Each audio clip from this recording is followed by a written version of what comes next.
શરદી બી થઈ જતી અને માઇગ્રેન બી દુખતું, માથું બી દુખતું મને એનાથી. હા હા. પછી માઇગ્રેનમાં તમને થાય શું? ઘરની અંદર કોનો વારો પડી જાય? મને મુસાફરી કરું તો બી મને શું છે, બહુ જ માથું દુખતું ને ઘરમાં ચીડચીડ કરતી, કારણ કે માથું એટલું દુખતું ને વોમિટ કરું ને ત્યારે શાંતિ થાય. મને જીભી કરીને વોમિટ કરવી પડતી, હા એટલું હા. માથું દુખતું. ઓકે. અને તમારા બાળકો કેટલા છે? મારા બે બાળકો છે.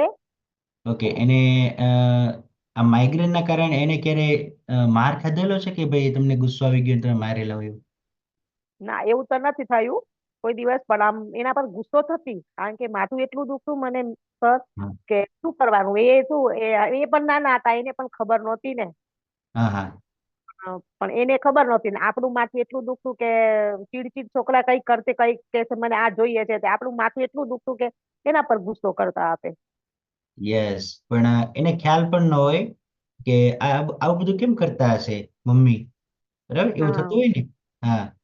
પણ એ બિચારા ખબર પડી ગઈ કે માથું દુખતું મને દબાઈ આપતા, બહુ કરતા. મારો છોકરો આજ અમેરિકા છે, મારો દીકરો. એ પણ હમ, આજ મને એને પહેલા 6 મહિના પહેલા મને એને કીધું તું મમ્મી તમે આ લો, એના ફ્રેન્ડ ના મમ્મી ની લેતા હતા તો પણ મેં લીધું નતું. પણ હવે હમણાં મેં મારી ફ્રેન્ડ ના કહેવાથી મેં લીધું. પણ આજે ત્યાંથી એનો ફોન આવે છે કે મમ્મી બહુ સારું થયું તમે લીધું એમ. સરસ, ખૂબ અમેઝિંગ, જબરજસ્ત. અને આજે ગીતાબેન હવે અમેરિકાથી મને પૂછે છે મમ્મી શું રિઝલ્ટ આવ્યું તમારું, રોજ પૂછે મને. સરસ, હવે જીવન જીવવાની કેવી મજા આવે છે? બહુ જ મજા આવે છે, કારણ કે માથું જ મટી ગયું, મેન જે પાર્ટ હતો એ જ મટી ગયું, એટલે પછી આપને બધી રીતે શાંતિ થઈ ગઈ. સરસ, ખૂબ એસિડિટી નો અમેઝિંગ. પણ પ્રોબ્લેમ હતો. એસિડિટી થી મને બહુ પિત્ત વધી ગયું, એને લીધે મને માથું બી એનથી બી દુખતું ને વોમિટિંગ થાય. બચપનથી જ આવો પ્રોબ્લેમ હતો. મુસાફરીમાં હું 3 કિલોમીટર બી જઈ નથી શકતી, એટલી વોમિટ થતી, મને માથું બહુ દુખતું. સિગારેટ હા, પીતા, કોઈ બીડી પીતા કે આ મસાલા કે ખાતા ને એનાથી મને બહુ માથું દુખે એનાથી. સરસ. અને ખરેખર હવે જીવન જીવવાની મજા આવે છે. બહુ જ મજા આવે છે, બહુ થેન્ક જ. Thank you Gitaben. Thank you sir. Next આપણી સાથે રાકેશભાઈ, આવી જાઓ. હા. Good morning sir. Good morning Rakeshbhai, કેમ છો?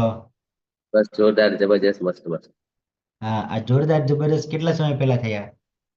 એમ તો આ કોમ્યુનિટીમાં સર 1.5 વર્ષ થઈ ગયું, પણ વર્ષ પછી જોરદાર જબરજસ્ત થઈ ગયા. કેમ કે અ, અ, જ્યારે સ્ટાર્ટિંગમાં કોમ્યુનિટીમાં કનેક્ટ થયા ને ત્યારે મારી બેડ હેબિટ ઘણી હતી ને ચાલુ જ હતી. પણ હા, ધીમે ધીમે શું હતી? નોલેજ લેતા ગયા ને અમુક વ્યક્તિની સ્ટોરી મને મનમાં લાગી ગઈ. ત્યારથી મારી લાઈફમાં યુટર્ન લાગી ગયો વધારે.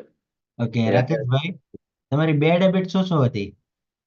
બેડ હેબિટ અત્યારે તો સર, અત્યારે કેટલા પરિવાર બેઠા છે? 500 પરિવાર છે. અત્યારે કોઈને લાગતું નહીં છે કે રાકેશભાઈ 6 મહિના વર્ષ પહેલા લુક અલગ જ હતો. કેમ કે ખરાબ હા. હેબિટ ડ્રિંક્સ કરવાની હતી, નોનવેજ ખાવાની હતી, ઘણી બધી ખરાબ આદતો હતી. ને હમ. મારો ફેસ જોવો ને તો આમ કેમ ઓલા લુખાગીરી કરતા હોય, હા મોટી હા. મોટી દાઢી, એવો જ લુક હતો. હમ. થેન્ક યુ મારા કોચને કે આપણી સ્વાસ્થ્યની પાઠશાળામાં મને કનેક્ટ કર્યો. આવ્યો તો એક જ પ્રોબ્લેમ માટે, એસિડિટી બહુ સારી હતી. તો આજે હમ. એસિડિટી સારી થઈ, ને સાથે સાથે 12 કિલો ફેટ લોસ, એ મારું અમેઝિંગ રિઝલ્ટ છે. વાવ, અમેઝિંગ, 12 કિલો. ઓકે. ને આજે તમે આવ્યા હતા એસિડિટી માટે ને વજન ઘટાડીને દીધું. વજને ઘટી ગયું સર, ખરાબ આદત બંધ થઈ ગઈ, દાનવમાંથી માણસ બન્યો છું. ને આજે આ હા. માણસ બન્યા પછી મેં બીજા ઘણા પરિવારોને 70 થી 80 પરિવાર લોકોની મેં મદદ કરી છે સર. વાવ, અમેઝિંગ, ખૂબ સરસ. ભાઈ પોતાનું રિઝલ્ટ આવ્યું તો પોતા સુધી સીમિત નહીં રાખ્યું, શું કર્યું? લોકો સાથે શેર કરવાની શરૂઆત પણ કરી. જેમ આપણે ને કોઈ વસ્તુ બતાવીએ ને. મદદ યસ, કરવાની હા શરૂ ત્યારથી રાકેશભાઈ. મને મદદ કરવાની ઈચ્છા ત્યારથી થઈ કે જ્યારે મારા કાકીનો આ કોમ્યુનિટીમાં લાવ્યો હતો સુગરના હા હિસાબે.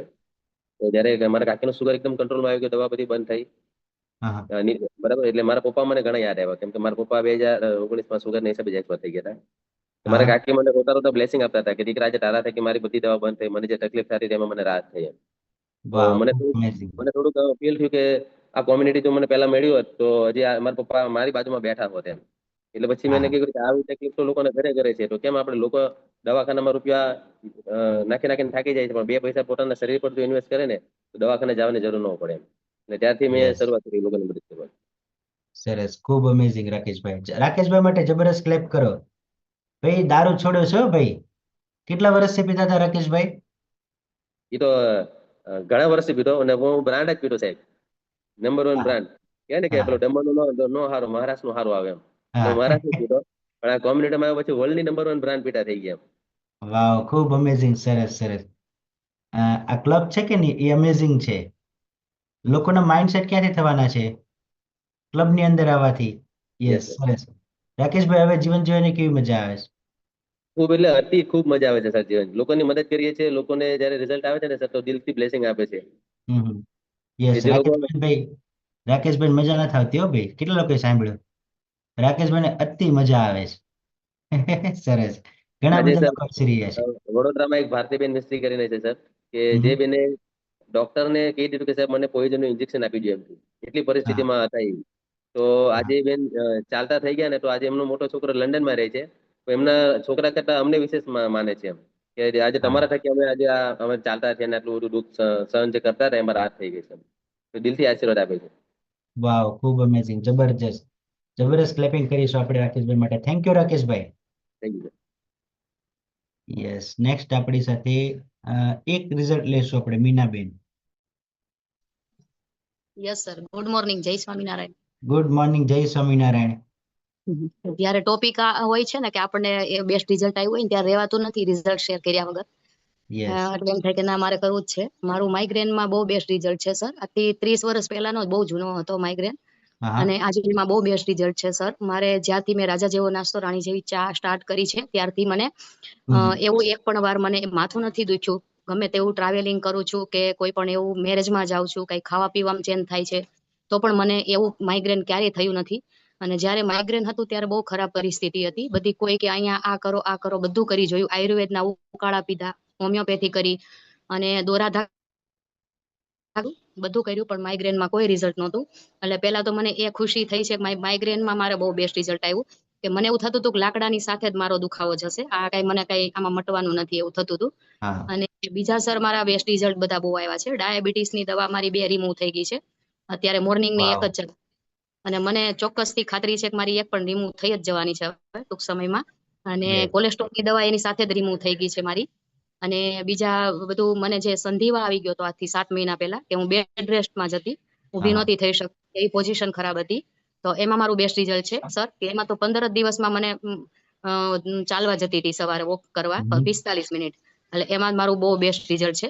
અને બીજા બધા તો નાના ઘણા બધા સર રિઝલ્ટ છે. ખાલી ચડવી કે એવું બધું ઘણું બધું થતું હતું કે એમાં બધું બહુ બેસ્ટ રિઝલ્ટ છે સર. એટલે મારે તો બધામાં બહુ બેસ્ટ રિઝલ્ટ છે. આજે બહુ જ જીવન જીવવાની મજા આવે છે.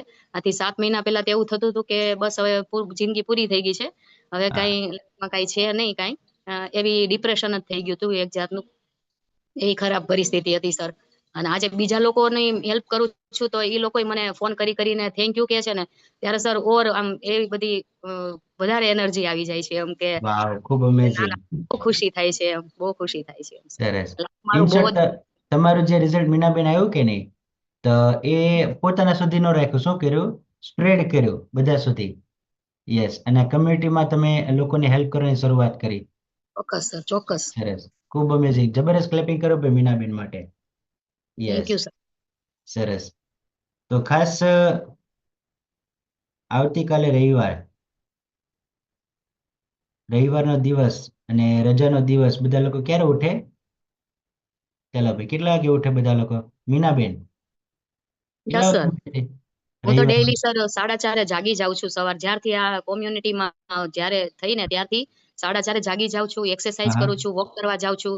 નહીં, એ તો તમે અત્યારે શરૂ કર્યું, પણ જે લોકોને આ કમ્યુનિટી નથી ખબર એ રવિવારે કેટલા વાગે જાગે? રવિવારે સર એનું કઈ એમ કે 12 વાગ્યા પહેલા જગાડતા જ નહીં. જેન્ટ્સ લોકો તો એવું જ કે 12 પહેલા જગાડતા નહીં. લેડીઝ ને તો 8-9 તો હોય જ તે નહીં. તે સન્ડે હોય ત્યારે તો કોઈ ઉઠાડવાના નહીં એવું. ઓકે, તો સન્ડે છે કે નહીં, આપણે એક સરસ મજાનો એક કાર્યક્રમ રાખેલો છે આવતીકાલે, બરાબર? તો જેટલા લોકો થોડા મોડા ઉઠે છે, એટલે તમે કહો એટલા વાગે તો નહીં જ, પણ ઇન શોર્ટ 8 વાગે કે 8:30 ત્યાં સુધી જો સુતા રહેતા હોય અને 9 વાગે જો સવા 9 તૈયાર, બહુ તો વધીને 9:30 સુધીમાં, બરાબર? તો આવતીકાલે આપણે એક સરસ મજાનો એક અમેઝિંગ સેશન રાખેલું છે નવા લોકો માટે સ્પેશિયલ. એ તમને એવું લાગે છે કે ખરેખર મારે 2 લોકોને હેલ્પ કરવી છે, બરાબર? અહીંયા બેઠેલા 450 ફેમિલી અત્યારે મને દેખાઈ રહ્યા છે, તો બધા જ લોકો 2 લોકોને હેલ્પ કરે તો આવતીકાલે એમના માટે સ્પેશિયલ કે ઘરે રહીને ફિટ કેવી રીતે રહી શકાય, લાઈફસ્ટાઈલ મોડિફિકેશન કેવી રીતે રહી શકાય, એનો અમેઝિંગ સેશન રાખેલું છે આપણે 9:15 થી 11, એટલે 9:15 થી 9:30 લોકો જોઈન કરશે. એક્ઝેક્ટ 9:30 આ સેશન શરૂ થઈ જશે અને 1.5 કલાકનું આ સેશન રહેશે કે ઘરે રહીને ફિટ કેવી રહી શકાય એની જબરદસ્ત ઇન્ફોર્મેશન આપવાના છીએ. તો બધા જ લોકો પોતાના કોચ છે એમને આ લિંક માંગજો, એ તમને આપશે. ઓકે, અત્યારે હું જસ્ટ ફ્લાયર બધા લોકોને બતાવી દઉં અહીંયા. યસ, આ ફ્લાયર છે આવતીકાલનું. તો સન્ડે નો દિવસ છે, તો આજે પ્રયત્ન કરજો અને આ ફ્લાયર છે તમને આજે મળી જશે. ના મળે તો તમારા કોચ પાસેથી માગી લેજો અને લિંક પણ તમારા કોચ પાસેથી માગી લેજો. રાઈટ? તો આવતીકાલે પ્રયત્ન કરો કે તમારી આજુબાજુમાં હજુ પણ લોકો બાકી રહી ગયા છે અને હેલ્ધી બનાવવા છે, તમારી ઈચ્છા છે, તેમને ચાન્સ આપો કે હજુ એક ચાન્સ છે. સરસ. અને આ અમેઝિંગ સેશન રહેવાનું છે, કોઈ પણ વ્યક્તિ મિસ ના થાય. તો એની માટે ખાસ આવતીકાલે નવા લોકોને ખાસ બેસાડીએ. સરસ. ઓકે, તો આજનું સેશન આપણે અહીંયા કમ્પ્લીટ કરીશું અને આવતીકાલે પાછા વહેલા મળીશું. Thank you. Have a good day.